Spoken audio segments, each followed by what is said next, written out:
Well, Vinny, 2-0 derby win. How did you summarise your side's performance? Incredible, to be honest. As everyone knows, that the week that we've had been pretty tough on everyone, but the character, the resilience that we showed this week, it's incredible. So full credit to the playing group. It hasn't been easy. We're up against a very good side tonight. They really pushed us, gave us everything, but we hung in there. And I think when I mentioned that the other day after the Machida game. If you don't, sometimes you're not going to have everything your way. You're not going to have anything on your terms, but you got to find a way and hang in there, and that's what we did tonight. Because you look at the stat sheet, you see the number of shots Victory had, but despite that volume, did you ever feel like you were really under the pump or under threat at any point? They got the ball into their front third reasonably easy, and but we defended well, and it just takes one shot that could just absolutely fly anywhere. And I think we had one in the second half where Behich made a magnificent save. But we're defending well. We're defending well as a group, and you need to. We obviously could have been a lot better with the ball. I think we were rushed a lot of the times. We had some really good moments, probably in transition, that we didn't take any advantage of. But at the end they were on their knees basically, but they were fighting for each other. The spirit's incredible. The mentality's brilliant. They're not complaining about anything. As I said, we had a pretty tough trip to Japan after the Brisbane game and on the way back, but there was never any signs of whining, complaining about anything, just getting on with it. And of course we could have been a lot fresher, but it is what it is. They've tried to recover as best they could. So really pleased, really proud of them. I think it was 83 seconds it took for you to open the scoring, and just a couple of words on Max scoring, and then obviously you have young Peter score in the second half too. Yeah, I think, to be honest, Anna, I think that helped. We said about starting it quickly. If you can score in the first 10 minutes, it's always a good advantage. Maxi took the goal really nicely. Andres did a hell of a lot of work, defending work, to steal it and before supplying the pass, and then Pete scored a magnificent goal as well. So really pleased for all of them. How's Nate Atkinson? Hamstring number 6. Yep. So he said he didn't feel anything major, but he felt something early after 5 or 10 minutes, and then he said it disappeared. And then when he stopped and tried to take off again, he felt something. So yeah, it's driving me crazy at the moment. So back to the drawing board, and let's see where it all goes. I know you're obviously already deep diving, reviewing all those sorts of things. Is it something that you get even deeper into now you're in the international break? Going to have to. Well, yeah, we're diving, but we're holding our breath.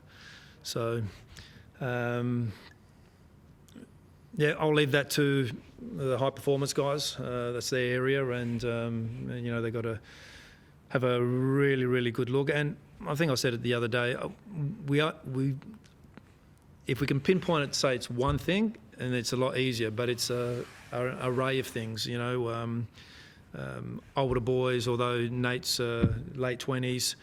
The travel, 3 games in a week, things that we're not used to, and it's. I think I said Joey was overtrained, undertrained, under-recovered. So generally it fits into one of those pillars. Because I think, especially with Nate, I think it happened last season as well. You get their players go down with injuries, so your more established players therefore have to play more minutes. Nate had to play all these games this week. Is it just the case of that? Just it's a domino effect? Yeah, look, I can't remember. I'm not sure how many we got missing. I think we got 7 or 8 missing. So a lot of the kids are getting an opportunity that they probably wouldn't have in the past, but they're also making an impact, which is important.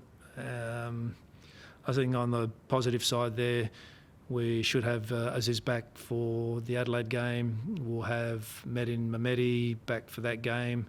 Elba will be touch and go for Adelaide, but more than likely for Johor in the Champions League on the Tuesday night. So, yeah, we get a couple back, but we're always losing someone. So, one step forward, two back. You just mentioned the youngsters. That's sort of almost the silver lining on all this, because it was very similar last year. You had all those injuries, but you got these phenomenal youngsters that have come through, almost sort of lessen the blow a bit, and they just should have. And even Peter tonight as well, just adding his name to the ring. These guys just show that they're up to it as well. Yeah, they perform well. As I say, they're making an impact. And Pete probably didn't think he was getting an opportunity anytime soon, especially because you've got a guy like Aziz, your captain, who's playing that position, and Nate has played that position several times. But he came in and he did a great job. I think we also train them, and they've played in those positions in the VPL last year many times, so they're always, as long as they keep training with us, and they're understanding the details and what we're trying to do, that's probably more why they fit in seamlessly. But it's not going to be linear for them. It's there's going to be peaks and troughs throughout this year for them. You don't go from A to B in a straight line. There's always a few bumps on the way. So.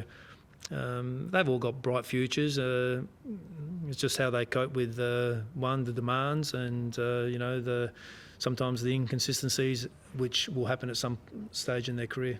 And just overall, to be unbeaten in this hectic start to the year, to be unbeaten, what does that just say about the group so far? Yeah, incredible.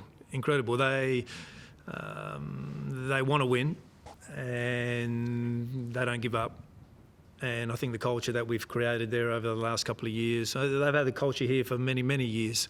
But since I've been there, we had the difficulties when I first come here, but we've got some really, really strong characters in the team that keep things together, and I think it's important.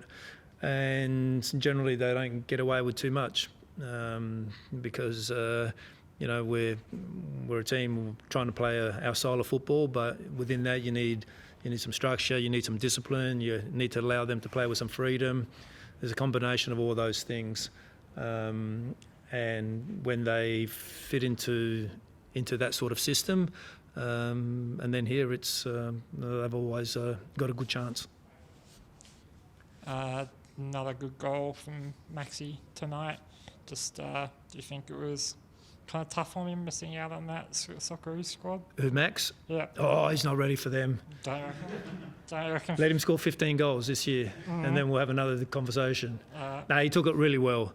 The sort of things that we've been working on at the end of last year and again this year, and he's taken it well again. I think he scored very similar last year in Sydney when Tills made a very similar pass, and he hit it on the swivel, on the turn.